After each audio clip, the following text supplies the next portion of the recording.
Boa tarde, meus amigos. Aqui é o professor Gerson Arraes. Estou aqui apresentando esse exercício para os meus alunos de Direito Tributário 2 do CESUT. E hoje é dia 13 de abril de 2020. Então, para a gente fixar um pouco melhor o que nós já abordamos até aqui dentro do assunto de crédito tributário, vamos desenvolver esse simples exercício, um pequeno exercício, mas com alguns pontos bastante interessantes e que eu julgo de grande importância para o entendimento, para se começar a entender um dos mais importantes institutos do direito tributário, que é o crédito tributário. Esse assunto eu diria que é o assunto mais complexo que nós temos na parte teórica do direito tributário, de fundamental importância. Então vamos lá, meus amigos. Questão número 1. É uma questão discursiva. Qual é o evento administrativo de caráter tributário que transforma uma mera obrigação tributária em crédito tributário?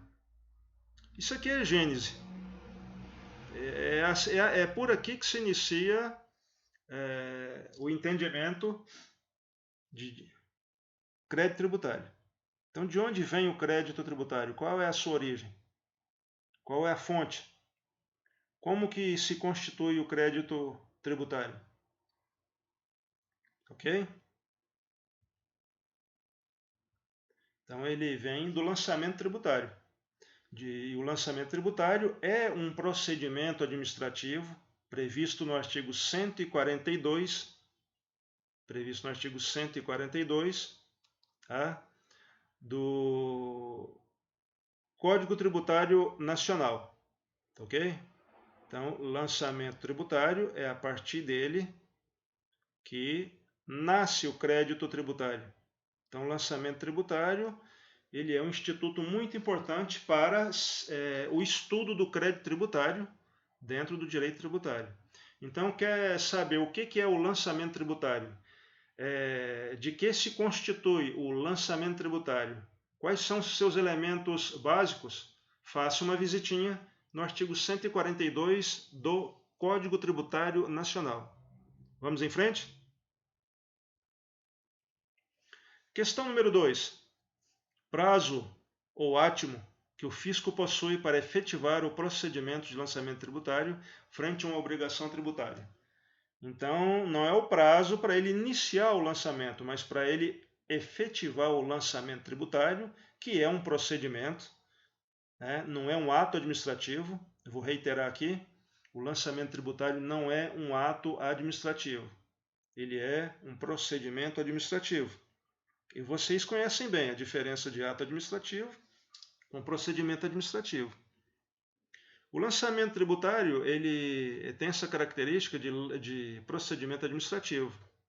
Seja um procedimento mais simples, seja mais complexo. Então, esse procedimento ele pode ter um único ato administrativo ou então, a depender do tipo de tributo, ele poderá ter diversos atos administrativos.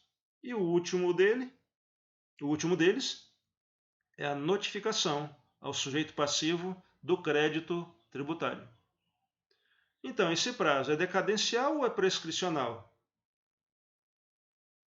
Então, pessoal, vamos imaginar, vamos pensar, é um prazo para concluir, para efetivar o lançamento tributário. Ok? Então, vamos ver qual é a resposta? Prazo decadencial. Lembrando aqui que este prazo decadencial ele é fatal. É o mesmo que dizer, não pode ser suspenso, não pode ser interrompido. Então, é um prazo que o Estado Fisco ou a Fazenda Pública tem para efetivar o procedimento de lançamento tributário, ou seja, para constituir a mera obrigação tributária em crédito tributário. Vamos seguir em frente? Vamos para a questão número 3. Prazo que o fisco possui para exigir um determinado crédito tributário. Aqui a gente já não está falando mais de obrigação tributária, não estamos falando mais de prazo decadencial, não estamos falando mais de prazo para constituir uma obrigação em crédito. Aqui já existe o crédito que se constituiu mediante um lançamento tributário, ou seja, ele converteu uma obrigação tributária em um crédito tributário. Agora sim, na qualidade de crédito tributário, ele passa a ser exigível, cobrável. Então, qual é o prazo? Nós temos aqui a alternativa A, 2 anos, alternativa B, 5 anos, alternativa C, 10 anos, alternativa D, 3 anos, alternativa E, 1 ano. Então, esse prazo, pessoal, para exigir, ou seja, para cobrar esse crédito tributário, né, como é um direito, é um haver em prol da fazenda pública, e o principal instrumento que ela tem para exigir o pagamento do crédito tributário é a ação de execução fiscal, né, sem embargo de que há também os meios amigáveis e administrativos, mas o principal, a última ratio regis, vamos assim dizer, é a ação de execução fiscal. Então, o prazo é prescricional, obviamente. Então, a resposta é a letra B, a alternativa B, 5 anos, ok? A partir de quando, vamos deixar lá para frente, porque há duas questões também versando sobre esse início do cômputo de prazo decadencial e início de cômputo de prazo prescricional. Vamos em frente, então, para a questão número 4. Então, aqui, a questão número 4. O diis a quo para o cômputo do prazo prescricional para se exigir o crédito tributário, em regra, se dá. Então, vamos fazer aqui uma pequena observação. Diis a quo é um termo latino, né, que significa o início. Quando se inicia, né? Quando se inicia em direito, geralmente, um prazo. Qual é o dia do início? Qual é o início do cômputo do prazo? E o diis ad quem, ao contrário do diis a quo, o diis ad quem é o termo final, é o último dia do prazo. Tá? Aqui nós vamos procurar e apontar aqui qual é quando se inicia o cômputo do prazo prescricional para se exigir o pagamento de um crédito tributário. Né? Então, a fazenda tem um prazo prescricional. Aqui na letra A, a partir de 30 dias após o dia do lançamento. Alternativa B, a partir do dia seguinte ao do lançamento tributário. Alternativa C, 90 dias a partir do dia do lançamento. Alternativa D, a partir de 1º de janeiro do exercício seguinte ao do exercício em que ocorreu o lançamento tributário. Ok? Vamos ver a resposta? Alternativa B, a partir do dia seguinte ao do lançamento. Essa é a regra geral. Essa é a regra aplicável a todos os casos, em se tratando de prazo prescricional. Então não há aquela variante, aquelas variações que ocorrem em relação ao início do cômputo do prazo da decadência, tá? Para se efetivar o lançamento. Aqui não, aqui a gente está falando de crédito tributário e o início do cômputo do prazo prescricional é a partir do dia seguinte ao que ocorreu o lançamento. Ou seja, a partir do dia seguinte ao do dia em que ocorreu, em que se efetivou o lançamento tributário. Questão número 5. Assinale abaixo a ordem correta dos eventos tributários para se chegar à constituição do crédito tributário. Então, pessoal, isso aqui é um iter, é um caminho. Então, estudando aí Direito Tributário 1 no semestre passado, vocês tiveram contato e exploraram esses assuntos. Então, vocês conhecem bem esses institutos aqui. Então, aqui nós temos instituto aqui de hipótese de incidência, temos aqui lançamento tributário, temos obrigação tributária, temos aqui o fato gerador. Todos esses institutos vocês conhecem. Agora, seguindo aquilo que o Sabag já nos ensinou em suas obras, em suas brilhantes obras, qual é o caminho, qual é a linha do tempo? O que ocorre primeiro? Quais são os estágios? Isso pode ser feito de qualquer forma, ou existe um estágio com fases a serem seguidas em uma ordem determinada de acordo com a legislação. Então nós temos aqui a alternativa A, B, C e D. Cada um está apresentando uma ordem. Então vamos conhecer aqui qual é a ordem necessária, a ordem correta, desses acontecimentos. Alternativa C. Primeiro, a hipótese de incidência. Nós estamos falando aqui, hipótese de incidência é a própria lei, é a lei material que instituiu um determinado tributo. Então, ela tem que ser prévia. A sua existência, a sua vigência tem que ser prévia à ocorrência de um determinado fato gerador. A hipótese de incidência é onde está tipificado o tributo. Aí ocorreu um fato, e esse fato se subsume, ele se adequa aos elementos essenciais lá da hipótese de incidência, lá na lei. A lei que traz os aspectos materiais, ou seja, a matéria de tributação. Então ocorreu o fato, ele se subsume, ele se adequa. Então é um fato típico tributário, então é um fato gerador.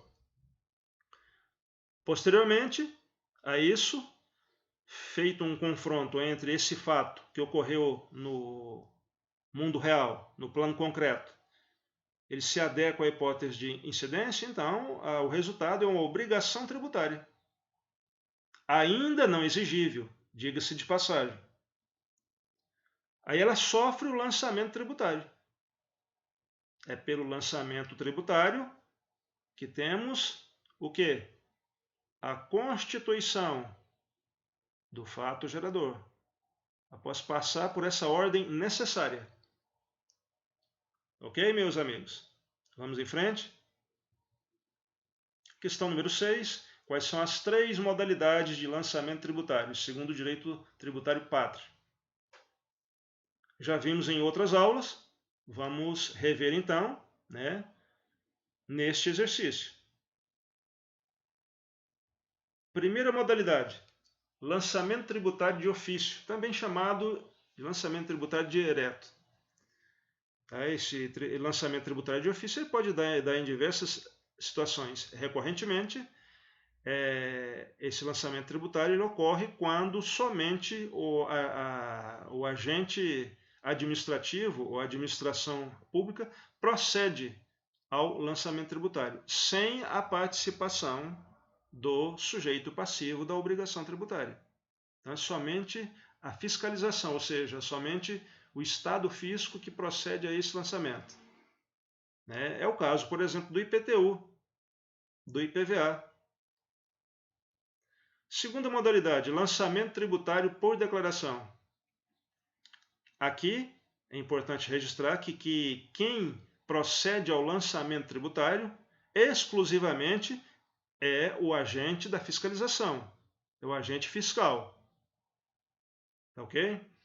Ele fica na dependência, para iniciar esse lançamento tributário, ele fica na dependência de uma informação, de uma declaração prestada pelo contribuinte. Não é o caso aqui do imposto de renda, pessoal. Aqui é um caso emblemático que nós temos é da pessoa que está vindo do exterior, desce da aeronave, portando uma declaração de bens e valores. Aí, após os procedimentos de rotina, de segurança, etc., ela se dirige à alfândega, apresenta lá a sua declaração, ok? Que ela preencheu dentro da aeronave ou da embarcação.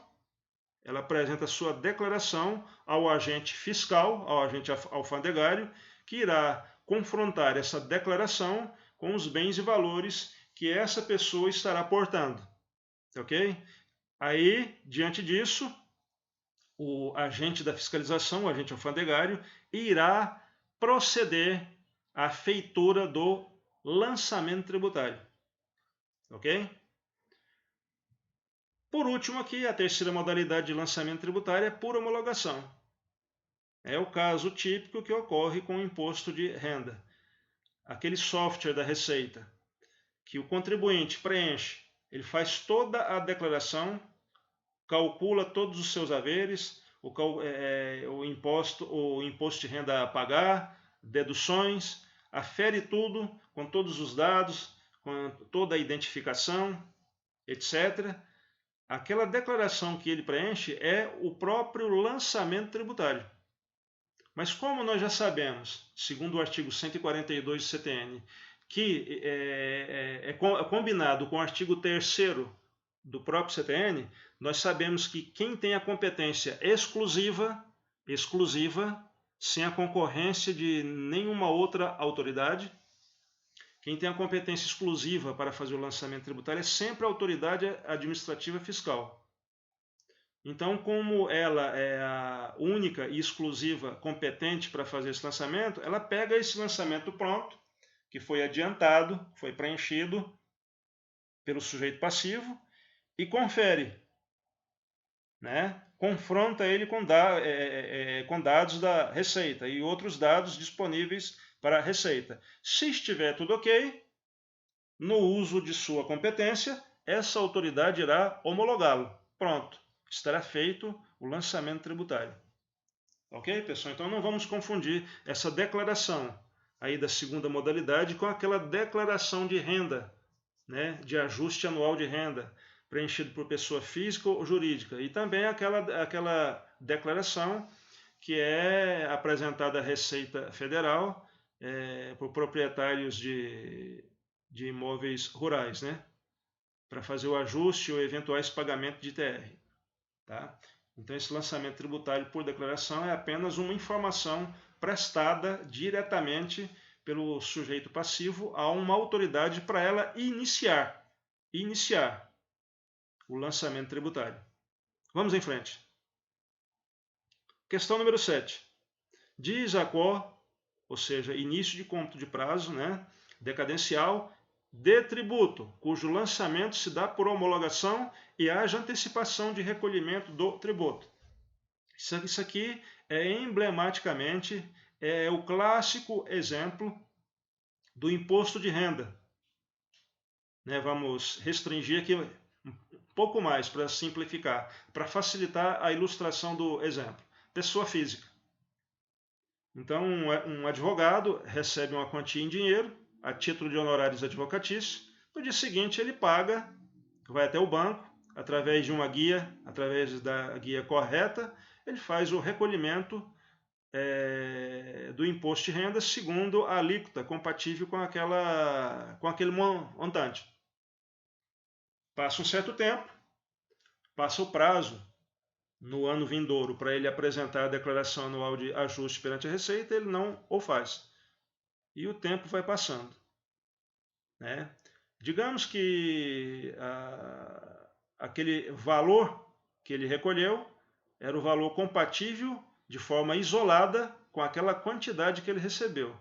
Mas, de repente, o patrimônio dele, vamos dizer assim, as rendas que ele recebeu no decorrer do exercício financeiro de competência, elas são da alíquota máxima, superiores àquela quantidade. Quando fizer a confrontação na declaração, aquele valor que ele recebeu automaticamente estará inserido dentro de uma alíquota de 27,5%, ou seja, a alíquota máxima, fatalmente. E aí ele não declara. Obviamente que, segundo o perfil de renda dele durante o exercício financeiro, ele deve parcialmente imposto de renda sobre aquele quanto que ele recebeu daqueles honorários.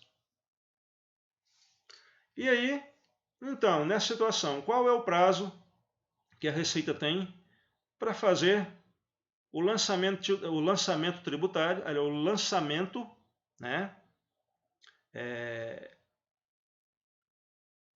desse crédito tributário, aliás, dessa obrigação tributária.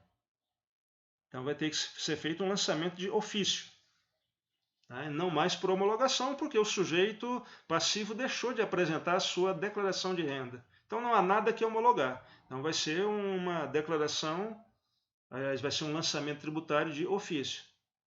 Então nós temos aqui alternativa A, B, C e D. Né? Alternativa A, 1º de janeiro do exercício seguinte ao do exercício em que ocorreu o fato gerador. Aqui está dizendo que o prazo inicia em 1º de janeiro do exercício seguinte. Letra B, dia seguinte ao do dia do fato gerador. Letra C, 30 dias após a ocorrência do fato gerador. Letra D, 90 dias após a ocorrência do fato gerador. Então vamos ver qual é a resposta. Letra B. Como houve antecipação de pagamento do tributo, começa a contar no dia seguinte ao do fato gerador. Tá ok? Porque houve antecipação de pagamento, adiantamento. Então, a partir daí, inicia-se o cômputo do prazo decadencial para o lançamento tributário, para a Receita Federal, ou seja, o Fisco Federal efetivar o lançamento, né, para constituir essa obrigação em crédito tributário. Haja vista que no exemplo levantado aqui, o sujeito passivo se omitiu em uma de suas principais obrigações acessórias, ou seja, não apresentou a declaração de ajuste anual de renda perante a Receita Federal. Pessoal, e aqui ficamos, tá ok? Espero que tenha sido proveitoso esse exercício, esse contato aqui, para que vocês possam fixar e rever o que já foi abordado por nós aqui em aulas virtuais, ok? Espero que tenha tido bom proveito. Forte abraço e até a próxima.